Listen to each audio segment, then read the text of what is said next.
நன்றி நன்றி நன்றி நன்றி சொக்கலிங்கம், நன்றி சொக்கலிங்கம், நன்றி. நண்பர்கள் அனைவருக்கும் என்னுடைய அன்பான பணிவான வணக்கங்கள். என் பெயர் ஜான். நான் ஒரு குடிநோயாளி. எல்லாம் வல்ல இறைவனோட அருளாலையும் தோழமையில இணைந்து செயல்படுவதால் நான் பெற்றுக்கொள்ளக்கூடிய அனுபவம், தெம்பு, நம்பிக்கையாலும் இன்னைக்கு ஒரே ஒரு நாள் நான் குடிக்கல, தெளிவாக, மன நிறைவாக, அமைதியாக வாழ ஏனாலான எல்லா முயற்சிகளையும் செய்து கொண்டிருக்கின்றேன். நண்பர் சொக்கலிங்கம் சொன்ன மாதிரி இந்த புத்தக வாசிப்பு கூட்டம் 24 hours a day, 24 மணித்துளிகள் ஒரு நாள் அப்படின்ற புத்தகத்துல இருந்து ஒவ்வொரு நாளும் ஒரு பக்கம் எடுத்து வாசிச்சு விளக்கம் பார்த்து கலந்தாய்வு செய்யலாம் அப்படின்னு கோயம்புத்தூர் ஒருங்கிணைப்பு குழு எடுத்த மனசாட்சியின் முடிவுபடி, குரூப் கான்ஃபரன்ஸ் முடிவின்படி ஒவ்வொரு நாளும் ஒரு பக்கத்தை எடுத்து வாசிச்சுட்டு இருக்கோம். அதன்படி இன்னைக்கு தொடர்ச்சியாக நம்ம வாசிக்க இருக்கிற பக்கம் பிப்ரவரி மாதம் 4ஆம் தேதி, February 4. முதல்ல அந்த பக்கத்தை வாசிச்சுட்டு அதுக்கப்புறமா அதோடைய விளக்கத்தை பார்த்து கலந்தாய்வு செய்வோம். அந்த பக்கத்தை வாசிக்கும்படி, February 4 பக்கத்தை வாசிக்கும்படி நம்ம சொக்கலிங்கம் அவர்களை பணிவோட கேட்டுக்கொள்றேன். Chockalingam, over to you. February 4. நன்றி சொக்கலிங்கம். நன்றி சார், நன்றி. பிப்ரவரி 4, ஏஏ தோழமையின் இன்றைய சிந்தனை. பிறருக்கு மதுவை அருந்த கொடுத்து உபசரிப்பது ஒரு வகை சுகத்தை நமக்கு அளித்தது. என் செலவில் என்னுடன் ஒரு கோப்பை மது அருந்து என்று சொல்வதை நாம் மிகவும் விரும்பினோம். இந்த செயலால் நம் சக மனிதர்களுக்கு நாம் எவ்வகை உபகாரங்களும் செய்யவில்லை. அவர்களை குடி நோயாளிகளை குடி போதைக்கு ஆளாக்கி அவர்களுக்கு நோயை மட்டுமே அளித்தோம். ஆனால் ஏஏ தோழமையில் குடி நோயாளிகளுக்கு நாம் உண்மையாக பணி செய்ய முயற்சி செய்கின்றோம். அவர்கள் வாழ்வை சிதைத்து போடுவதற்கு பதிலாக கட்டி எழுப்ப பணி செய்கின்றோம். மதுவும் தோழமையை வளர்த்தது, ஆனால் அது ஒரு பொய்யான தோழமை. மது உருவாக்கிய தோழமை தன்னலத்தை அடிப்படையாக கொண்டது. நம்முடன் இணைந்து குடித்தவர்களை நம் சுய இன்பத்திற்காக நாம் பயன்படுத்தி கொண்டோம். ஆனால் ஏஏ தோழமையின் நட்புறவு பொது நலத்தையும் பணியையும் அடிப்படை நோக்கமாக கொண்டது. இங்கு நாம் உண்மையான நண்பர்களை பெறுகின்றோம். காற்றுள்ள போது தூற்றிக்கொள்ளும் தன்னலம் நிறைந்த நண்பர்களை நாம் ஏஏ தோழமையில் பெறுவதில்லை. மது அருந்தியதா பெற்ற பொய்யான தோழமையை தலைவலி எதுவும் இன்றி குடியற்ற தெளிவுத்தன்மையுடன் வாழ்க்கையில் கொண்டுள்ளேனா? இன்றைய தியானம். வெறும் ஊன்றுகோலை நம்பி இருக்கும் ஊனமுற்றோருக்கு இறையரும் பேராற்றலின் உதவி கிடைப்பதில்லை. மது என்னும் ஊன்றுகோலை நான் உதறிவிட்டு இறையரும் பேராற்றலின் சக்தியாலும் ஆற்றலாலும் இன்று நான் நடந்து செல்வேன். இறையரும் பேராற்றலின் சக்தி என்னை வெற்றி பாதையில் நடந்து செல்ல வைக்கும். இறையரும் பேராற்றலின் சக்திக்கு எல்லையே இல்லை. ஒரு நாள் அடிப்படையில் படிப்படியாக நான் முன்னேறுவேன். நான் முன்னேற படிப்படியாக இறைவனின் சித்தம் எனக்கு வெளிப்படுத்தப்படும்.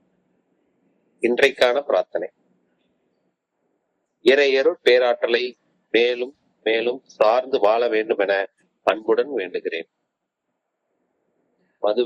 மதுவை சார்ந்த வாழ்க்கையை உதறிவிட்டு அந்த இடத்தில் இறையருள் பேராற்றலின் சக்தியை நிரப்பிக் கொள்ள வேண்டும் என ஜெபிக்கிறேன். நன்றி சார், நன்றி. நன்றி நன்றி நன்றி சொக்கலிங்கம், நன்றி சொக்கலிங்கம், நன்றி நன்றி. நண்பர்கள் அனைவருக்கும் மீண்டும் ஒரு முறை என்னுடைய அன்பான பணிவான வணக்கங்களை தெரிவிச்சுக் கொள்றேன். என் பெயர் ஜான். நான் ஒரு குடிநோயாளி.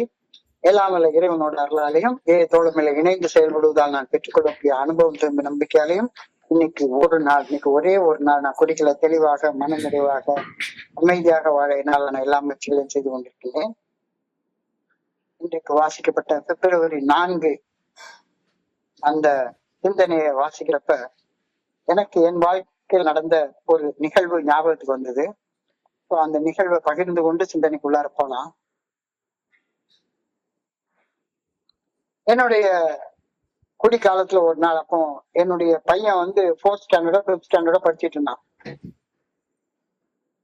குடியில இருந்து விலைக்கு வாழ்றதுக்கு ஒரு 2-3 வருஷத்துக்கு முன்னால, சரியா டேட்டு ஞாபகம் இல்ல. அப்போ ஒரு நாளைக்கு என்னுடைய மனைவி காலையில எந்திரிச்சு என் கையில ஒரு 1500 ரூபாய் பணத்தை எடுத்து கொடுத்து, பையனுக்கு இன்னைக்கு ஃபீஸ், பேரண்ட் டீச்சர் மீட்டிங்க, இப்ப ஃபீஸ் கட்டிட்டு வந்துருங்க அப்படின்னு சொல்லி கையில ஒரு 1500 பணம் எடுத்து கொடுத்தாங்க. எனக்கு பையனுடைய ஃபீஸ் 1200 தானே, 1500 கொடுத்துருக்காங்க, 300 மிச்சம் இருக்கு, தெரியாம கொடுத்துட்டாங்க போல் இருக்கு அப்படின்னு ஒரே பயங்கர சந்தோஷம். ஏன்னா அப்ப அந்த காலத்துல எல்லாம் ஒரு குவார்டர் பாட்டில் 13 ரூபா 15 ரூபா தான். அப்போ 300 கையில இருந்தா பயங்கர ஜாலியா குடிச்சிட்டு இருக்கலாமே அப்படின்னு சந்தோஷத்தோட பையனை கூட்டிக்கிட்டு ஸ்கூலுக்கு போறேன். ஸ்கூலுக்கு போய் பேரண்ட் டீச்சர் மீட்டிங் அட்டன் பண்ணி முடிச்சுட்டு ஃபீஸ் கவுண்டருக்கு வந்தேன். 1200 எடுத்து கொடுத்தேன். அவங்க இன்னொரு 250 கொடுங்க அப்படின்னு சொல்லி கேட்டாங்க. இன்னொரு 250 எதுக்குன்னு சொல்லி கேட்டா, ஏதோ ஒரு ஸ்பெஷல் ஃபீஸ் கட்டணும் அப்படின்னு சொல்லி அவங்க சொன்னாங்க. அப்போ என்னுடைய மனைவி விவரமா தான் 1500 எடுத்து கொடுத்துருக்காங்க, எனக்கு தான் தெரியல. சரின்னு 250 கொடுத்தேன், பாக்கி 50 இருக்கு. அப்ப பாக்கி 50 கூட அழகா ஒரு ஹாஃப் பாட்டில் அடிச்சிடலாம் அந்த காலத்துல. ஆனாலும் பத்தல அப்படின்ற ஃபீலிங்கோட நடந்து வந்துட்டு இருக்கேன். 50 பாக்கெட்ல இருக்கு.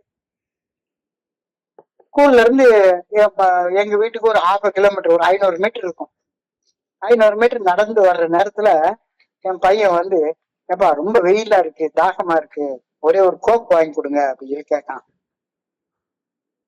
கோக் வாங்கி கொடுங்க நான் கேட்ட உடனே நான் அவனுக்கு சொல்ற பதில், இந்த 50 அவனுக்கு ஒரு கோக்கை வாங்கி கொடுத்துட்டு, அப்ப வெறும் 2 ரூபா தான் கோக்கு. அவனுக்கு கோக்கை வாங்கி கொடுத்துட்டு எனக்கு குடிக்கிற காசுல கொஞ்சோண்டு காசு குறைஞ்சிருமே அப்படின்றதுல, கோக்கெல்லாம் நல்லதுல உடம்புக்கு, அதெல்லாம் குடிக்க கூடாது, வீட்டுக்கு வா லெமன் ஜூஸ் போட்டு கொடுக்குறேன் அதை குடி அப்படின்னு. கொஞ்ச தூரம் வந்த உடனே, கோக்கு தான் நல்லது இல்ல, கரும்பு சாறு குடிக்கலாம்ல, கரும்பு சாறு ஒண்ணு வாங்கி கொடுங்கன்னு கேக்குறான். அதுக்கும் அதே பதில், கரும்பு சாறு எல்லாம் ஒழுங்கா ஹைஜீனிக்கா பண்ணி தர மாட்டாங்க, நான் வீட்டுக்கு வா உனக்கு லெமன் ஜூஸ் போட்டு தர்றேன் அப்படின்னு சொல்லி வீட்டுக்கு வந்து அவனுக்கு ஒரு லெமன் ஜூஸை போட்டு கொடுத்துட்டு, நீ உட்காந்து டிவி பார்த்துட்டு நான் போயிட்டு வந்துடுறேன் அப்படின்னு சொல்லிட்டு ஒயின் ஷாப்புக்கு வந்துட்டேன். எனக்கு ஒரே பையன் தான். அவனுக்கு ஒரு கரும்பு சாறு வாங்கி கொடுக்கவோ அல்லது கோக் வாங்கி கொடுக்கவோ ஒரு 2 ரூபா செலவு பண்ற மனசு எனக்கு இல்ல. 50 இருக்குது, 50 2 ரூபா கூட அவனுக்கு செலவு பண்ண மனசு இல்ல. வந்து இங்க குவார்டர் பாட்டில் வாங்கிட்டு ஒரு 7up வாங்கிட்டு போய் உட்கார்றேன். ஊத்த ஆரம்பிச்ச உடனே பக்கத்துல இருந்து ஒருத்தர் வந்து கேக்குறாரு, சரக்கு வாங்கிட்டேன், கொஞ்சோண்டு 7up மட்டும் ஊத்துங்க சார் அப்படின்னு அவர் கேக்குறாரு. கேட்ட உடனே, உங்களுக்கு இல்லாததா சார், இந்தாங்க வச்சுக்கங்க அப்படின்னு சொல்லி அவருக்கு 7up ஊத்தி விடுறேன். பெத்த மகனுக்கு ஒரே பையன் அவனுக்கு ஒரு 2 ரூபாய் கொடுக்க மனசு இல்ல. ஆனா பார்ல தாராள குணம் இந்தாங்க உங்களுக்கு இல்லாததா அப்படி சொல்ற. இது வந்து ஒரு வகையான மனநிலை. இந்த மனநிலையை பத்தி குடிநோயாளிகளுக்கு மட்டும்தான் தெரியும். வீட்டுல அரிசி வாங்க வச்சிருக்க பணத்தை எடுத்துட்டு குடிக்க வந்திருப்பேன். அரிசியை எப்படியாச்சும் யார்ட்டையாச்சும் கடனை வாங்கி பொண்டாட்டி வாங்கி சமைச்சு வச்சிருவா. எனக்கு சரக்கு வாங்கத்தான் கடன் வாங்கி தர மாட்டா, அரிசி வாங்க எங்கேயாச்சும் எப்படியாச்சும் பாத்துப்பா. அரிசி வாங்க வச்சிருக்க பணத்தை எடுத்துட்டு வந்து பாருக்கு வந்து ஆடம்பரமா செலவு பண்ண எனக்கு கொஞ்சம் கூட தயக்கமோ கூச்சமோ வரவே வராது. எதுனாச்சும் முக்கியமான செலவு பண்றதுக்காக லோன் வாங்கி வச்சிருப்பேன். லோன் பணம் ரொம்ப முக்கியமான செலவுக்காக இருக்கும்.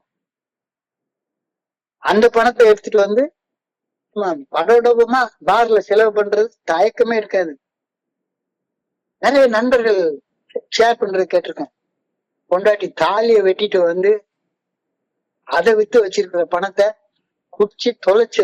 குடிச்சது கூட பரவாயில்ல, குடிச்சிட்டு அந்த பணம் எங்க போச்சுன்னு தெரியாம பார்ல எல்லாத்துக்கிட்டையும் ஆடம்பரமா டாம் டூம்னு செலவு பண்ணி தொலைச்ச கதையை ஷேர் பண்றதை கேட்டீங்க. நானும் அதே மாதிரி நிறைய தடவை இந்த நான் சொன்ன அனுபவம் வந்து ரொம்ப ரொம்ப இதுதான் இன்னைக்கு சிந்தனையோடைய முதல் வார்த்தை. அதான், treating others to drink gave me a kind of satisfaction. எனக்கு வீட்டுல உள்ளவங்களோட பகிர்ந்து கொள்றதுக்கு அந்த சாட்டிஸ்பாக்சனே வரவே வராது. ஆனா பார்ல யாராச்சும் ஒண்ணு கேட்டாங்கன்னா அவங்க கூட உட்கார்ந்துட்டு முன்ன பின்ன தெரியவே தெரியாது, யாருன்னே தெரியாது. ஆனா ரொம்ப ஃப்ரெண்ட்லியா நான் பழகிறேன். அவங்களுக்கு எனக்கு முடிஞ்சதெல்லாம் செய்யணும்னு ஒரு நினைப்பு வரும். அதே வேலையை வீட்டுல செய்ய தெரியாது. யாருக்கிட்ட தோழமையோட நட்போட கனெக்டடா இருக்கிறது அவசியமோ அவங்க கிட்ட அப்படி நட்போட தோழையோட கனெக்டடா இருக்க மாட்டேன். ஆனா அது என்னமோ தெரியாது, குடிக்கிற மக்களோட சேர்ந்து குடிக்கிறது ஒரு வகை திருப்தியை கொடுக்கும். சத்தியமா காரணம் என்னன்னு எனக்கு தெரியவே இல்லை. ஆனா அதான் யதார்த்தமான நிலைமை. யாரு கூட நட்பா இருக்கணுமோ, அன்பா இருக்கணுமோ, தோழமையோட இருக்கணுமோ அவங்க கிட்ட எல்லாம் இருக்க மாட்டேன். ஆனா முன்பின் தெரியாது. sobriety begins from home, charity begins from home அப்படின்னு பெரியவங்க எல்லாருமே சொல்றாங்க. ஆனா எனக்கு charity begins from wine shop, charity begins from AA meeting, charity begins from some other place other than இந்த வீட்டை தவிர வேற எல்லா இடத்துல இருந்துதான் எனக்கு அப்படியே அந்த தர்ம சிந்தனை எல்லாம் பொத்துக்கிட்டு வரும். இது ஒரு குடிநோயாளியோட மனநிலை. என்ன போல ஒருத்தனோட கனெக்டடா தோழமையோட இருக்கிறது, என்ன மாதிரியே ஒருத்தர் இருக்கான், ஊதாரியா இருக்கான். அவனும் கொண்டாட்டி தாலி வச்சுட்டு வந்து குடிச்சிட்டு இருக்கான், திருன்னு முழிச்சிட்டு இருக்கான். அவன் கூட கனெக்டடா இருக்கிறது எனக்கு ஒரு வகையான சாட்டிஸ்பாக்சன், ஒரு வகையான திருப்தியை கொடுக்குது அப்படின்றத நான் உணர்றேன், இன்னைக்கு உணர்றேன். அப்ப தாராள மனசு எங்கிருந்து வருதுன்னே தெரியாது. ஆனா தாராள மனசு குடிக்கிறப்ப எனக்கு வரும். ஆடம்பரமா, படோடோபமா, கடனை வாங்கி தாராளமா இருக்கு எனக்கு தெரியும். ஆனா வீட்டுல ஏன் காசுல இருந்து ஒரு கிலோ ஆப்பிள் வாங்கிட்டு போய் வீட்டுல கொடுக்கறதுக்கு மனசு வராது. அந்த தாராள மனசு இருக்கவே இருக்காது. மனசு சுருங்கி போயிடும். இன்னைக்கு அதைத்தான் ஒரு அழகா சொல்லிருக்காரு, have a drink on me. இது வந்து ஒரு ஃபேமஸான ஆங்கில ஃபோக் பாடல். we like to say have a drink on me, have a drink on me. என் பணத்தை வச்சு குடுறா சந்தோஷமா. இது ஒரு ஃபேமஸான வர்ற ஒரு பாட்டு, இங்கிலீஷ் ஆங்கில பாட்டுடைய வரிகள். have a drink on me, have a drink on me, yeah, have a drink on me tonight, come on, have a good time and get blinded up out of your mind. Don't worry about tomorrow, take it today, forget about the check, we will get hell to pay. எவ்வளவு அழகான வார்த்தை பாருங்க, ரொம்ப அழகா எழுதிட்டாங்க இந்த பாட்டை. have a good time, நான் வாங்கி தர்றேன் குடி. get blinded out of your mind, don't worry about tomorrow, take it today, forget about the check. பணத்தை பத்தியில கவலைப்படாத, அதெல்லாம் நரகத்துக்கு பொறுப்பு கட்டிக்கிடலாம், will get hell to pay. ரசிச்சு எழுதியிருக்காரு இந்த பாட்டாசிரியர் இந்த வரிய. ஆமா, have a drink on me. இத நம்ம ஊர்காரன் வந்து ஒரு அழகான பாட்டை பாடி இருக்கான். இத அந்த காலத்துல நான் ரொம்ப குடிச்சுட்டு ரொம்ப சர்வ சாதாரணமா பாடிட்டு அலைவேன். பணங்களை சேர்த்து பதுக்கி வைத்தால் அது மடமை, பகவான் கொடுத்த பொருள் எல்லாம் பொது உடைமை, கையில் கிடைத்ததை வீசி ரசிப்பதுவே என் கடமை, நல்ல வெள்ளி துட்டு அள்ளி விட்டு துள்ளி துள்ளி ஆட விட்டு ரசிப்பதும் மகிழ்வதும் என் கடமை. அது என் கடமை வேற. பணங்களை சேர்த்து வச்சு பொண்டாட்டி கூட சேர்த்து வச்சு புள்ள கல்யாணத்தை முடிக்கிறவன், வீடு கட்டுறவன், இவன் எல்லாம் மடப்பைய. எங்கேயாச்சும் திருடி கடனை வாங்கி பிச்சை எடுத்து பணத்தை கொண்டு வந்து கையில கிடைச்சதை வீசி விரயம் பண்ணி தூரத்துக்கு எரிஞ்சு ரசிக்கிறது என்னுடைய உரிமை. நான் செய்யறேன், உனக்கு என்னடா? வெள்ளி துட்டு அள்ளி விட்டு துள்ளி துள்ளி ஆட விட்டு ரசிப்பதும் மகிழ்வதும் என் கடமை. ஏதோ ஒரு சிவாஜி கணேசன் ஒரு படத்துல பாடிட்டு போவாப்ல. இந்த பாட்டை தண்ணிய போட்டு என்னமோ பெரிய இவன் நாட்டை. ஏன்னா இந்த பாட்டை எழுதுனதும் தண்ணி போட்டு எழுதின ஒரு மகான் தானே, அவரை தானே நான் கவி அரசர்னு வேற சொல்லுவேன். ஒழுங்கா திருமூலர் எழுதுற பாட்டு எல்லாம் பிடிக்காது. அவன் பாட்டுக்கு என்னத்தையும் எழுதியிருப்பான், பாடுறதுக்கு நல்லா இருக்கு. வெள்ளி துட்டு அள்ளி அள்ளி விட்டு துள்ளி துள்ளி ஆட விட்டு பொம்பளைங்களோட அங்க ஆடிக்கிட்டு இங்க ஆடிக்கிட்டு ரசிக்கிறது மகிழ்வதும் என்னுடைய கடமை. எப்பா எவ்வளவு பெரிய கடமை பாருங்க. கஷ்டப்பட்டு சம்பாதிச்ச பணத்தை, கடன் வாங்கி வச்சிருக்கிற பணத்தை, கொண்டாடி தாலியை வித்து வந்த பணத்தை வீணாக்குறது மட்டுமில்ல, அப்படி வீணாக்குறது என்னுடைய கடமைன்னு வேற மடத்தனமா நினைச்சிட்டு அலையிறது. இது எப்படிப்பட்ட ஒரு மன நிலைமை பாருங்களேன். நோ டவுட் அப்படிப்பட்ட ஒரு மடையனா தான் நான் இருந்தேன் அப்படின்னு சொன்னா அப்பட்டமான உண்மை, அப்பட்டமான உண்மை. அப்படித்தானே இருந்தேன். Have a drink on me, have a drink on me.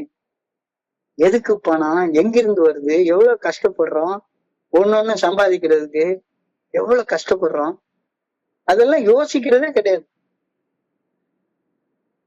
அப்ப நான் குடிச்சது மட்டும் இல்ல, நான் என் பணத்தை விரைய பண்ணது மட்டும் இல்ல, அடுத்தவனையும் குடிக்க வச்சு அவனையும் போதையில மட்டையாக்கி அவனையும் குடிக்க வைக்கிறது அவனுக்கு செய்யற உபகாரமா? நான் அடுத்தவனுக்கு தண்ணி வாங்கி கொடுக்கறது அவனுக்கு செய்யற உபகாரம், அவனை நல்ல ட்ரீட் பண்றேன் அப்படின்னு வேற நினைச்சிட்டு இருக்கேன். அதுவும் அப்படி குடி வாங்கி கொடுக்குறோம் ஒரு குடி நோயாளியா இருந்தான்னு வைங்களேன், அவனை நான் விஷம் கொடுத்து கொஞ்சம் கொஞ்சமா கொன்னுட்டுல இருக்கேன்னு அர்த்தம். ஆனா அப்படித்தான் நான் ரொம்ப வருஷ காலம் வாழ்ந்துட்டு இருந்தேன். ரொம்ப வருஷ காலம் அப்படித்தான் நான் வாழ்ந்துட்டு இருந்தேன். இந்த கோணத்துல சிந்திச்சு பார்க்க சொல்றாரு. We were not only helping them, especially if they happen to be alcoholics. குறிப்பாக குடிக்கிறவன் குடி வாங்கி கொடுக்கறதே தப்பு. அதுலயும் அவன் குடி நோயாளியா இருந்துட்டான்னு வைங்களேன், அவனுக்கு வாங்கி கொடுக்கறது ரொம்ப தப்பு. அந்த பாவ செயலை செஞ்சுட்டு அத வேற ஒரு புண்ணியமான தர்ம செயல் செய்யறதா வேற நினைச்சுக்கிட்டு பெருமையா பேசிட்டு வேற திளிகிறது. எத்தனை நாள்? ஒரு நாளா 2 நாள், ஒரு நாளா 2 நாள் பெருமை பித்திட்டு வேற அலைகிறது. அத இப்படிதான் நான் இருந்துட்டு இருந்தேன். சரி, குடிக்கிற காலத்துல இப்படி இருந்தப்பா, இன்னைக்கு எப்படி இருக்க? In AA, we try to help alcoholics. We build them up instead of tearing them down. இப்படின்னு ஒரு வார்த்தையை எழுதியிருக்காரு இன்னைக்கு. அது குடிச்ச காலத்துல அப்படி have a drink on me, பணத்தை விரயம் செஞ்சு எல்லாத்தையும் அழிச்சு, நான் குடிச்சது மட்டும் இல்லாம, நான் மடையனா இருந்தது மட்டும் இல்லாம, என்னக்கிட்ட நட்டா இருக்கக்கூடிய எல்லா பயிலையும் மடையனாக்கி நான் வாழ்ந்துட்டு இருந்தேன். இப்ப ஏல அப்படி கிடையாது. ஏ கஷ்டப்படுற நண்பர்களுக்கு பணி செய்கின்றோம். We build them up instead of tearing them down. சிதைஞ்சு போயிருந்த அவங்க வாழ்க்கைய திரும்பி கட்டை எழுப்புறதுக்கு நம்மாலான பணிகளை செய்யறோம். செய்யா இல்ல இப்பவும் மீட்டர் வட்டிக்கு 10,000 ரூபாய் கடனை வாங்கிட்டு வாடா, அப்படியே கோவாக்கு போய் ஒரு ஜாலியா ஒரு சுத்திட்டு வரலாம். சொபரேட்டி மேட்ருக்கு மேட்ரு. இந்த மாதிரி மனநிலையில இன்னும் வாழ்ந்துட்டு இருக்கியா சொல்லு. In AA, we try to help alcoholics அப்படின்னு நினைச்சுக்கிறோம். உண்மையில அதை செய்யறோமா? இல்ல வெள்ளி துட்டு அள்ளி விட்டு துள்ளி துள்ளி ஆட விட்டு இன்னமும் அப்படிதான் பண்ணிட்டு இருக்கியா? ஒரு நண்பர் வந்திருக்கிறாரு, ஒரே சோகமா அழுதுட்டு இருந்தாரு. என்னடான்னு கேட்டேன். திருநெல்வேலி அனிவர்சரிக்கு வந்தேன்னு சொல்றாரு. சரி, வந்தது நல்ல விஷயம் தானே. இல்ல சார், 10,000 ரூபாய் மீட்டர் வட்டிக்கு கடனை வாங்கிட்டு வந்தேன் சார். இங்க வந்த எல்லாரு கூடயும் சேர்ந்து சீட்டு விளையாடுனான்னு கூப்பிட்டாங்க. 1000 ரூபாய் நாக் அவுட், 5 நாக் அவுட் விளையாடுனா 5 நாக் அவுட்டும் போச்சு சார். இங்க மீட்டிங்லயும் கேட்க முடியல, ஒண்ணும் செய்ய முடியல. Are we trying to build them up or are we trying to tear them down? ஒரு மன தெளிவோட வாழ்க்கையை கட்டி எழுப்புறதுக்கு நீ உதவி செய்றியா, பணி செய்றியா, இல்ல இன்னமும் உட்கார்ந்துட்டு குடிக்காம இருக்க மட்டும்தான்டா இங்க வர்றான், வேற எப்படி இருந்தா என்ன, ஊரை சுத்தி அலைஞ்சா என்ன, வீட்டுல பொண்டாட்டி எப்படி சாப்பிட்டா என்ன அப்படின்னு இன்னமும் அலைஞ்சிட்டு இருக்கோமா? ரொம்ப ஆழமாக கவனிக்கப்பட வேண்டிய வார்த்தைகள். In AA, we try to help alcoholics. We build them up instead of tearing them down. இங்க இப்ப AA தோழமையில கஷ்டப்படுற நண்பர்களுக்கு அவங்க வாழ்க்கைய, சிதைஞ்சு போயிருக்கிற வாழ்க்கைய மறுபடியும் மீண்டும் கட்டி எழுப்புறதுக்கு நம்மளாலான பணிகளை செய்யறோமா? அதை செய்யறதுதானே இங்க வந்திருக்கோம். ஆனா இங்க வந்து மறுபடியும் ஏற்கனவே அவன் வாழ்க்கை சிதைஞ்சு போய் கிடக்குது. இங்க வந்து குடிக்காம இருந்தா போதுண்டா மச்சி, மிச்சம் கூடி என்ன செஞ்சா என்ன, மறுபடியும் வெள்ளி துட்டு அள்ளி விட்டு துள்ளி துள்ளி ஆட விட்டு பணங்களை சேர்த்துல பதிக்கெல்லாம் வைக்காத, அது மடத்தனம் அப்படின்னு அந்த காலத்துல have a drink on me. அது போக ஊர் ஊரா ஒரு பெரிய கார் எடுத்துக்க வேண்டியது, 10 பேர்த்துக்கு உள்ள போட்டுக்க வேண்டியது, அவன் பொண்டாட்டி எங்க சாப்பிடுறாங்களா, வேலைக்கு போ. ஒரு நண்பர் சொன்னாரு, ஒரு வேலைக்கு போனா எனக்கு ஒரு நாளைக்கு 500 ரூபாய் சம்பளம் கிடைக்கும் சார். இப்ப கொஞ்ச நாளைக்கு முன்னால மதுரைக்கு போய் ஓட்டு போட்டா போறது வர்றது ஃப்ரீ, போற வழியில வர்ற வழியில டீ, சிகரெட்டு, காஃபி எல்லாம் ஃப்ரீ, மத்தியான சாப்பாடு ஃப்ரீ, திரும்பி ரிட்டர்ன் ஜேர்னி ஃப்ரீ. யோ, நீ 500 ரூபாய் சம்பாதிச்சு அந்த பணத்தை வீட்டுக்கு கொடுத்தாதானே உனக்கு இருக்கும். நீ ஒரு கார்பெண்டருக்கு ஹெல்ப்பரா போற, அந்த வேலையை விட்டுட்டு என்ன ஓட்டு போட போற? Are we helping alcoholics to build their life, or do you do something to tear them down? ரொம்ப ஆழமா யோசிச்சு பாருங்க. தோழமையில சிதைஞ்சு போயிருக்கிற ஒரு மனுஷனுடைய வாழ்க்கையை திருப்பி கட்டி எழுப்புற அந்த பணியைத்தான் செய்யறோமே தவிர, இடிஞ்சு போனதை இன்னும் இடிச்சு போடுற வேலைய, அந்த தப்பான வேலைய செஞ்சிட்டு இருக்கோமா? கண்ணை மூடி யோசிச்சு பாரு, கண்ணை மூடி யோசிச்சு பாரு. We build them up instead of tearing them down. What if I am tearing them down instead of building them up? What if I am tearing them down instead of building them up? உல்டாவா பண்ணிட்டு இருக்கேனா, அல்லது ஏல என்ன பண்ணணுமோ அதை பண்ணிட்டு இருக்கேனா? தயவு செய்து கொஞ்சம் யோசிச்சு பாருங்க அப்படின்னு இன்னைக்கு சிந்தனையில கொடுக்குறாரு. Drinking also created a sort of fellowship. குடிச்சிட்டு இருக்கப்ப நமக்கு நண்பர்கள் இல்லையா என்ன? குடிச்சிட்டு இருக்கப்ப நண்பர்கள் இல்லையா என்ன? குடிச்சிட்டு இருக்கப்ப நிறைய நண்பர்கள் இருக்கத்தான் செஞ்சாங்க. அற்புதமான நண்பர்கள் இருந்தாங்க குடிச்சிட்டு இருக்க காலத்துல. எனக்காக என்ன வேணாலும் செய்யக்கூடிய நண்பர்களா இருந்தாங்க. எங்களுக்கு இடையில அற்புதமான நட்பு இருந்துச்சு, உண்மையில இருந்துச்சு, தோழமை இருந்துச்சு, கூட்டுறவு இருந்துச்சு. ஆனா எனக்கு போதைங்கிறது தோழமையை விட, கூட்டுறவை விட, நட்பை விட பெருசா தெரிஞ்ச போது I tore them down. அவங்க கிழிச்சு போட்டுட்டு அந்த நட்பெல்லாம் வேண்டாம். I tore down that fellowship. அது வேண்டான்ட்டு தானே போய் குடிச்சேன், அது வேண்டான்ட்டு தானே போய் குடிச்சேன். போதை வந்த போது புத்தி இல்லையே, புத்தி வந்த போது நண்பன் இல்லையே. போதை வந்தப்போ புத்தியே கிடையாது. ஃபெலோஷிப் எல்லாத்தையும் ஒரு பயல நண்பனா வச்சுக்கிறதே கிடையாது.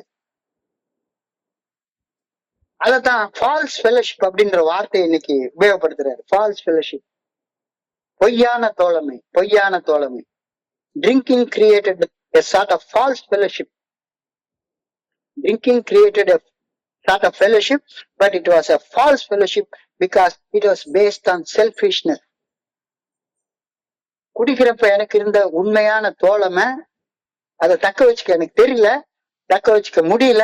காரணம், என்னுடைய தன்னத்தாலையும், என்னுடைய தன்முனைப்பாலையும், என்னுடைய ஈகோவாலையும், அந்த ஈகோ அடிப்படையிலே செய்த செயல்களால ஒரு பொய்யான தோழமையத்தான் நான் உருவாக்கி வச்சுட்டு இருந்தேனே ஒழிஞ்சு உண்மையான ஃபெலோஷிப்பை என்னால கிரியேட் பண்ணிக்கவே முடியல. அதனாலதான் அந்த ஃபெலோஷிப் நிலைச்சே நிக்கல. ஆமா, ட்ரிங்க் பண்றப்ப நண்பர்கள் இல்லாம இருந்தாங்களா என்ன? அந்த வார்த்தை நம்ம குடிகாரர் தான் எழுதியிருக்காரு. நாளை முதல் குடிக்க மாட்டேன், சத்தியம் அடி தங்கம். இன்னைக்கு ராத்திரிக்கு நான் தூங்கிக்கிறேன், புத்திக்கு கொஞ்சம் ஆடு மாடு கூட கொஞ்சம் சொந்தம் கொள்ளுமே. நான் ஆசையோடு எவன் வேண்டாம பேசி பார்க்க ஒருவே பேச மாட்டேங்கிறானே. போதை வந்த போது புத்தி இல்லையே, புத்தி வந்த போது நண்பன் இல்லையே. காரணம் என்ன? குடிக்கிறப்பயும் எனக்கு உண்மையான நண்பர்கள் இருந்தாங்க. ஆனா அந்த உண்மையான நட்பை தக்க வச்சுக்க எனக்கு தெரியல. ஏன்னா அது தன்னலத்தாலையும் தன்முனைப்பாலையும் ஈகோ சென்டர்டாக இருந்துச்சு. பொய்யான தோழமையா இருந்தது, ஃபால்ஸ் ஃபெலோஷிப்பா இருந்தது. அதனால அது நிலைச்சு இருக்கல. பாயிண்ட் இஸ் தன்னலம் தன்முனைப்பின் மேல் கட்டி எழுப்பப்படுற தோழமை ஒரு பொய்யான தோழமையாகத்தான் இருக்கும்.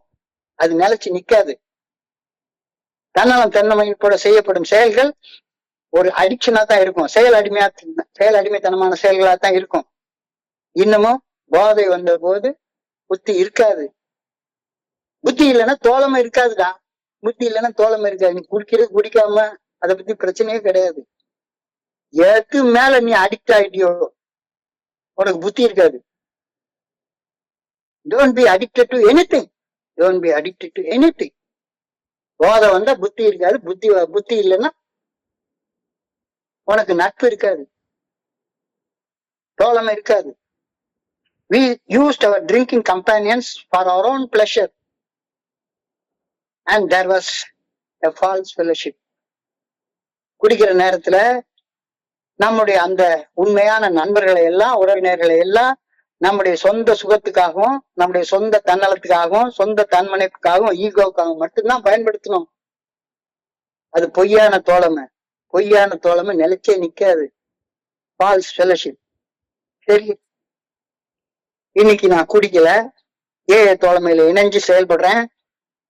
இன்னைக்கு ஏஏ நண்பர்களை என்னுடைய சொந்த சுகத்துக்காகவும், என்னுடைய தன்னலத்துக்காகவும், என்னுடைய ஈகோவுக்காகவும், என்னுடைய தன்மனைப்புக்காகவும் பயன்படுத்திட்டு வாழ்ந்துட்டு இருந்தேன்னா ஏஏ ஃபெலோஷிப்பையும் நான் ஒரு ஃபால்ஸ் ஃபெலோஷிப்பா மாத்திருவேனா மாட்டேன்னா? அப்போ பொய்யான தேவையில்லாத விளைவுகள் தானே ஏஏக்குள்ளாரையும் எனக்கு நடக்கும். But AA as much is real fellowship based on unselfishness and a desire to help each other. ஏடைய நோக்கம் சரிதான். அந்த நோக்கத்தை என்னுடைய வாழ்க்கையில நான் பயன்படுத்திக்கிறேன்னா, இங்கேயும் நான் உண்மையான ஃபெலோஷிப்ல இருக்கேன்னா பொய்யான ஃபெலோஷிப்ல இருக்கேன்னா யோசிச்சு பாரு. தாட் ஃபார் த டே அதான். ஏஏ தோழமை என்பது உண்மையான நட்புடனுடன் இணைந்து தங்களது சக மனிதர்களை அவங்களுக்கு தன்னலமற்ற பணி செய்து வாழ வேண்டிய ஒரு தோழமை. இங்க நீ எப்படி இருக்க, குடிச்ச காலத்துல எப்படி have a drink on me அப்படின்ற மாதிரிதான் இங்கேயும். ஆமச்சான் ஊர் சுத்திட்டு வருவான், ஆமச்சான் தாய்லாந்து போயிட்டு வருவான், ஆமச்சான் கோவாக்கு போயிட்டு வருவான். அட பணம் உனக்கு முடிஞ்சதை போடுறா, வேலை என்ன வேலை கிடக்குது, அதெல்லாம் வா. இளமை இன்னைக்கு கொஞ்ச நாள் தான் இருக்கும். இன்னைக்கே அனுபவிச்சுக்கிட்டாதான் அனுபவிச்சது அப்படின்னு எந்த கிறுக்குன்னா சொன்னானா அவன் பின்னால வளப்பாட்டு குட்டி மாதிரி போயிட்டே இருக்கேனா? Or do I make real friends in AA fellowship? Not fair weather friends. Not fair weather friends. காத்து அடிக்கிறப்ப தூத்திக்கிறதுக்கு ஃப்ரெண்ட்ஸ் வந்து சேருவாங்க. அது குடிக்கிற காலத்துல அப்படிதான் இருக்கும். ஆனா ஏல we try to make real friends. இங்க சும்மா ஆதாயத்துக்காக காத்தடிக்கிறப்ப தூத்திக்கிற நண்பர்களை நம்ம தேடிக்கிறோமா? யோசிச்சு பாரு, எப்படி தேடுற? ஒரு பாட்டுல அழகா பாடுவாங்க, வாழும் நாளிலே கூட்டம் கூட்டமாய் வந்து சேர்கிறார் பாரடா, கை நொடிந்து போன பின் உடைந்த பானையை மதித்து வந்தவன் யாரடா, பணத்தின் மீதுதான் பக்தி என்ற பின் அந்த பாசமே ஏதடா, வதைக்கும் நெஞ்சினை அணைக்கும் யாவரும் அண்ணன் தம்பிகள் தானடா. உன் ஃபெலோஷிப் எப்படி இருக்கு? கைகளை தோளில் போடுகிறான், அதை கருணை என்றவன் கூறுகிறான், பைகளில் எதையோ தேடுகிறான், கையில் பட்டதை எடுத்தே ஓடுகிறான். இன்னமும் அப்படித்தான் இருக்குமா? அந்த காலத்துல அப்படித்தான். மச்சான் மச்சான் மச்சான் அப்படின்னு கையில போட்டுட்டு காசு வச்சிருக்கான்னு அவனை சுத்தி சுத்தி வந்து ஒரு குவார்டர் பாட்டிலுக்காக அவனை சுத்தி சுத்தி வந்த மாதிரி இப்பவும் எவனாச்சும் ஒருத்தர் என்னைய எங்கேயாச்சும் கூட்டிட்டு போயிட மாட்டானா? அந்த நினைப்புலதான் சுத்தி சுத்தி வரேனா? யோசிச்சு பார்ப்போம் எப்படி இருக்கேன் அப்படின்னு. இன்னமும் அந்த ஹேவ் அ ட்ரிங்க் மென்டாலிட்டியா? அது எவன்டா எனக்கு ஏதாச்சும் ஒண்ணு வாங்கி கொடுப்பான். ஏல வந்து சொல்றோம், எத்தனையோ படிச்சு படிச்சு சொல்றோம், படிச்சு படிச்சு சொல்றோம். ஏல வந்து உன்னுடைய கடமை உன் பொண்டாட்டி பிள்ளைகளை பசி இல்லாம வச்சு காப்பாத்துறதுதான்டா உன் முத கடமை. Sobriety begins from home. It does not begin from a meeting. Charity begins from home. எவனுக்காச்சும் காசு கொடுக்குறதுன்னா முதல்ல அந்த காலத்துல நான் ஆரம்பத்திலே சொன்ன மாதிரி என் பையனுக்கு 2 ரூபா செலவு பண்ண மனசு வரல, கஞ்ச பிஸ்னாரி. 2 ரூபா செலவு பண்ண மனசு வரல, கஞ்ச பிஸ்னாரி. ஆனா பாருக்கு வந்துட்டா உங்களுக்கு இல்லாததா, உனக்கு இல்லாததா மச்சான், எடுத்துக்க, எனக்கு இருக்கிறதெல்லாம் உனக்கு தானே. தாராள மனசு. அந்த தாராள மனசு பொண்டாட்டி கேட்கிறப்ப, புள்ள கேட்கிறப்ப, அம்மா கேட்கிறப்ப எங்க காட்டணுமோ தாராள மனசு அங்க காட்டுறது கிடையாது. இப்ப எப்படி வாழ்ந்துட்டு இருக்க யோசிச்சு பாரு. வாடிய பயிரை கண்ட போது, ஒரு மனுஷனுடைய வாடிய முகத்தை கண்ட போது, நானும் வாடினால் நான் தோழமையுடைய ஃபெல்லோ உறுப்பினர். இல்லைன்னா நான் குடிக்காமலேயே குடிச்சப்ப எப்படி வாழ்ந்துட்டு இருக்கணும் அப்படி வாழ்ந்து கொண்டிருக்கக்கூடிய ஒரு மனுஷன்.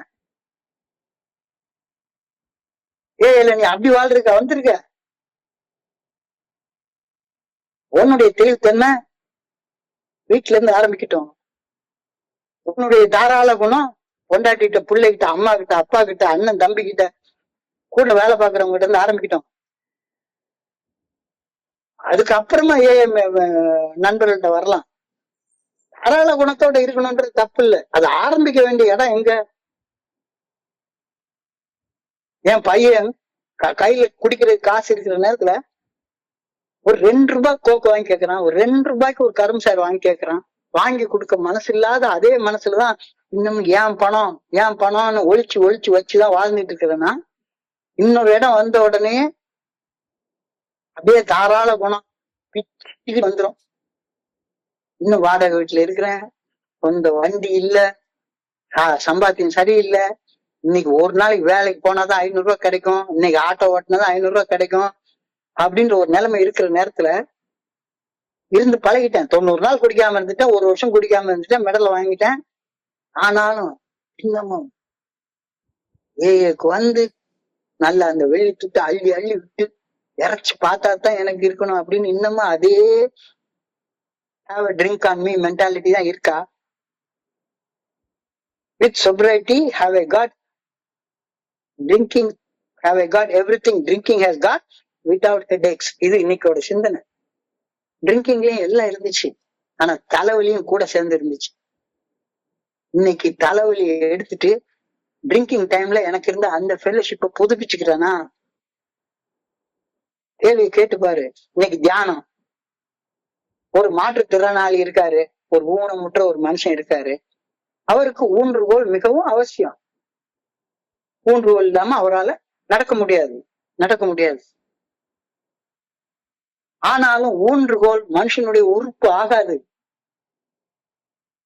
ஊன்றுகோல் தான். ஆனா குடிக்கிற காலத்துல எனக்கு சொந்த கால் இல்ல, தண்ணிய போட்டாதான் நடக்க முடியும் அப்படின்னு எனக்கு ஒரு ட்ரிங்கிங் அந்த கிரட்ச் தேவைப்படுச்சு, ஊன்றுகோல் தேவைப்படுச்சு. இன்னைக்கு தியானத்துல ஒரு குட்டி நோயாளியாகிய நான் ஒரு ஊனமுற்ற மனுஷனாக, ஒரு மாற்றுத்திறனாளியாக, மது என்னுடைய ஊன்றுகோல் போல எனக்கு செயல்பட்டு இருந்துச்சு. மது இல்லாம என்னால வாழ முடியாது அப்படின்ற ஒரு மூட நம்பிக்கையில வாழ்ந்துட்டு இருந்தேன். ஆனா வாழ்றதுக்கு மதுங்கிற ஊன்றுகோல் தேவையே இல்லை அப்படின்னு தெரிஞ்சு போச்சு ஏஐக்கு வந்ததுக்கு அப்புறமா. ஒரு அடிக்ஷன் வாழ்றதுக்கு தேவையே இல்லை, செயல் அடிமைத்தனம் நல்லா வாழ்றதுக்கு தேவையே இல்லை. ஒரு கண் பார்வை இல்லாத மனுஷன் கையில ஒரு குச்சியை வச்சு டொக்குன்னு தட்டிட்டு தான் நடந்துட்டு இருக்காரு. அவருக்கு பார்வை வந்த உடனே முதசா என்ன செய்வாரு? அவருக்கு ஏதோ ஒரு காட்ஸ் மிரக்கல்ல ஒரு சர்ஜரி பண்ணி அவருக்கு நல்ல தெளிவான பார்வை கிடைச்சிருச்சு. தெளிவான பார்வை கிடைச்ச உடனே முதல்ல என்ன செய்வாரு? கையில கிடக்குற குச்சியை தூக்கிட்டு இன்னும் தட்டி தட்டி நடப்பாரா? அவர் செய்யக்கூடிய வேலை அந்த ஊன்றுகோலை தூக்கி எறிகிற வேலை தானே. அப்ப அடிக்ஷனை தூக்கி தூர போடு. அடிக்ஷன்றது உனக்கு ஒரு கிளட்ச் மாதிரி, ஒரு ஊன்றுகோல் மாதிரி, அது தூக்கி தூர போடு. மனசாட்சியின் மூலமாக வெளிப்படுத்தப்படும் இறைவனுடைய நல்ல ஒழுங்கான வழிகாட்டுதல் அப்படின்ற உண்மையான பார்வைய உனக்கு கிடைச்சதுக்கு அப்புறமாக உனக்கு எந்த வகையான அடிக்ஷன் எதுக்கு தேவை? அதை ஏன் கட்டிக்கிட்டு அழுகிற? அது எதுக்கு அந்த ஊன்றுகோல், அந்த கிளட்ச் எதுக்கு? கவனத்தை குவிச்சு தியானிச்சு பாரு. அதாவது இந்த பேசேஜ படிக்கிறப்ப ரொம்ப ஆழமா யோசிச்சு பார்த்தேன். என்னப்பா இது, இவர் இந்த மாதிரி சொல்றாரு, ஊன்றுகோல் எப்படி, ஊன்றுகோல் இல்லாம எப்படி வாழ்றது? அவர் என்ன சொல்றாரு, கடவுளுடைய நல்ல ஒழுங்கான வழிகாட்டுதல், the good orderly direction of God வந்ததுக்கு அப்புறமாக உன்னுடைய மனம் போன போக்குல வாழ்றது, உன்னுடைய மனசுடைய டைரக்ஷனை தூக்கி தூர போடு. அந்த கிளர்ச்சி உனக்கு தேவையில்லை. ஏஏ தோழமையில மன நிறைவு கிடைச்சதுக்கு அப்புறமாக வேற எந்த எந்த விஷயமும் உனக்கு தேவையில்லை. மது என்ற ஊன்றுகோல் நான் ஊன்றி வாழ்றதுக்கு எதுக்கு வேணும்? God's power will so invigorate me that I shall walk towards victory. Invigorate, புத்துணர்ச்சி எனக்கு கிடைச்சிருச்சு ஏல. இந்த புத்துணர்ச்சி கிடைச்சதுக்கு அப்புறமாகவும் இன்னும் பழைய ஆள் மாதிரியே ஏன்டா நொண்டி நொண்டி நொண்டி நொண்டி நடந்துட்டு இருக்க? தனியா நட, நிமிர்ந்த நன்னடை, நேரு கொண்ட பார்வை. கான்சர் வேணும், இல்லைன்னு சொல்லவே இல்லை. ஆனா கான்சர் யாரு? இறைவனுக்கு சாட்சியாக இருக்கக்கூடிய ஒரு சாதாரண குடிநோயாளி, சாதாரண ஒரு மனுஷன் தான். உனக்கு புத்துணர்ச்சி கொடுக்க போறது எது?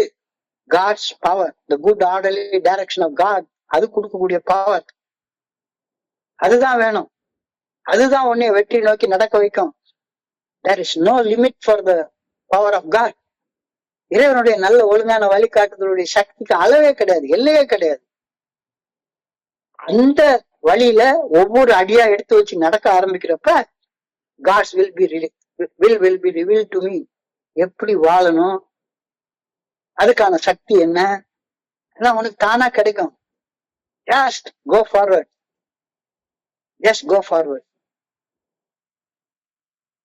இன்னமும் இந்த பழைய லெவல்ல இருந்துட்டு இருக்காத. புதுசா வந்துருச்சு. இன்று புதிதாய் பிறந்தோம் என்ற எண்ணம் அதை திண்ணமுறை இசைத்து கொண்டு இன்னைக்கு புத்துணர்ச்சியோட இறைவனுடைய நல்ல ஒழுங்கான வழிகாட்டுதலை பின்பற்றி இன்னைக்கு ஒரே ஒரு நாள் 24 hours 24 ஹவர்ஸ்ல கூட 8 மணி நேரம் நீ தூங்கிடுவ. வெறும் 16 மணி நேரம், வெறும் 16 மணி நேரம். அந்த 16 மணி நேரத்துல கூட சாப்பிடுற நேரம், குளிக்கிற நேரம், எல்லா நேரமும் உனக்கு போயிடுச்சுன்னா ஏதோ கொஞ்ச நேரம் இறைவனுடைய நல்ல ஒழுங்கான வழிகாட்டுதல் கொடுக்கக்கூடிய பாதையில நடந்தேன்னா உனக்கு கிடைக்கக்கூடிய ஆற்றலுக்கு எல்லையே கிடையாது. ஆனா இங்க என்னடான்னா மனம் போன போக்குல என்ன செய்யணும்னு தெரியாம என்ன வாழ்க்கை, ஏதோ ஒரு செயலடிமைத்தனத்தை, ஏதோ ஒரு அடிக்ஷனை பிடிச்சி தொங்கிக்கிட்டு, ஒரு காலத்துல சாராய கடை, இப்ப ஏஏ மீட்டிங்கு, ஸ்பான்சரு. ஏஏ மீட்டிங் உண்மைதான். ஆனா ஏஏ மீட்டிங் உனக்கு கொடுக்கக்கூடிய அந்த நல்ல ஒழுங்கான வழிகாட்டுதல் தானே உனக்கு சக்தி கொடுக்க போகுது. ஏஏ மீட்டிங்கே தொங்கிட்டு என்னோட குருஜி அழகா சொல்லுவாரு, ஒரு டாக்டர்கிட்ட போயிட்டு வர்ற செயல் என்னைய குணப்படுத்தாது, டாக்டருடைய பிரிஸ்கிரிப்ஷனை ஃபாலோ பண்றதுதான் என்னை குணப்படுத்தும். ஏஏ மீட்டிங்கிறது ஒரு ஹாஸ்பிட்டலுக்கு மாதிரி. ஹாஸ்பிட்டலுக்கு போயிட்டு வர்ற செயல் என்னை குணப்படுத்தவே படுத்தாது. ஹாஸ்பிட்டல் என்ன பிரிஸ்கிரைப் பண்ணிருக்காங்களோ அதுபடி வாழ்றதால மட்டும்தான் நான் குணமடைய போறேன். இங்க பிரிஸ்கிரிப்ஷனு 12 ஸ்டெப் ரெக்கவரி ப்ரோக்ராம், 12 படிகள் அடங்கிய மீட்படையும் செயல் திட்டம், அதுதான் இறைவனுடைய நல்ல ஒழுங்கான வழிகாட்டுதல். அந்த வழிகாட்டுதலை பின்பற்றி நட. I pray that I may have more dependence on the good orderly direction of God. அதுக்கு சக்தி கேளு. I pray that I may throw my alcoholic crutches and any other ஊன்றுகோல், அது ஏஏ மீட்டிங்கா இருந்தாலும் சரி, என்ன வகையான ஊன்றுகோலா இருந்தாலும் சரி, தூர போட்டுட்டு அந்த இடத்துல இறைவனுடைய நல்ல ஒழுங்கான வழிகாட்டுதலை கொண்டாந்து வை. இறைவனுடைய நல்ல ஒழுங்கான வழிகாட்டுதல் உன்னுடைய மனசாட்சியின் மூலமாக வெளிப்படுத்தப்படும், இல்ல மனிதர்களுடைய பகிர்வுகள் மூலமாக உனக்கு வெளிப்படுத்தப்படும். தெய்வ மனுஷ ரூபையான உன்னுடைய ஸ்பான்சர் உனக்கு தெய்வத்துடைய வடிவம், தெய்வத்துடைய வடிவமாக பாரு, அவரை தெய்வமா பார்க்காது.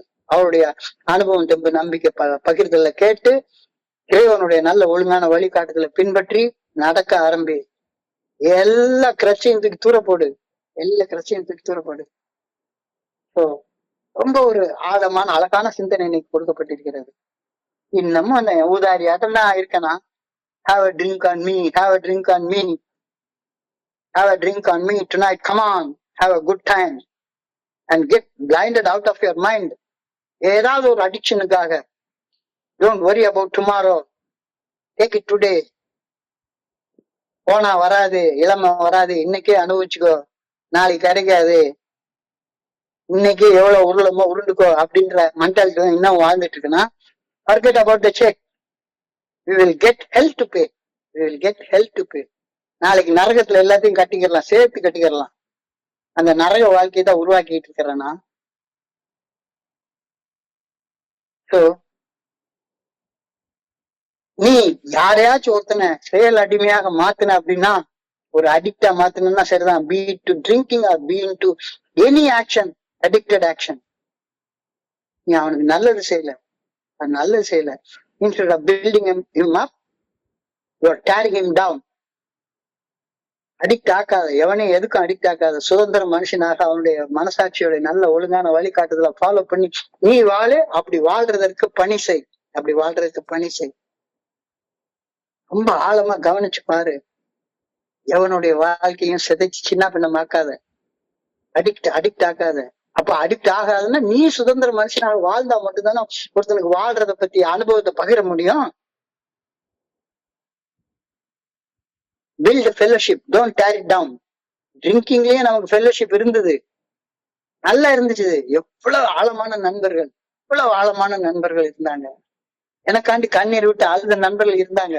அடப்போட, ஏன் பணம் நான் குடிக்கிறேன், எனக்காண்டி நீ ஆண்டா அழுற அப்படின்னு போதைக்காக எல்லா நண்பர்களையும் உதறி கிழிச்சு தூர போட்டது யாரு? நான். இன்னைக்கு அதை செய்யாத, இன்னைக்கு அதை செய்யாத. இன்னைக்கும் we make real friends, not fair weather friends. ஏல நாம பண்றது உண்மையான நண்பர்களை, உண்மையான ஃபெலோஷிப்பை தேடு. இப்ப காத்துள்ள போதே தூக்கிக்கிற நண்பர்கள் எல்லாம் தேடாதீங்க. உனக்கு எது நல்லதுன்னு உன் மனசாட்சி சொல்லும், அதை கேட்டு நட. கைகளை தோளில் போடுகிறான், அதை கருணை என்றவன் கூறுகிறான். கைகளில் எதையோ தேடுகிறான், கையில் பட்டதை எடுத்தே ஓடுகிறான்.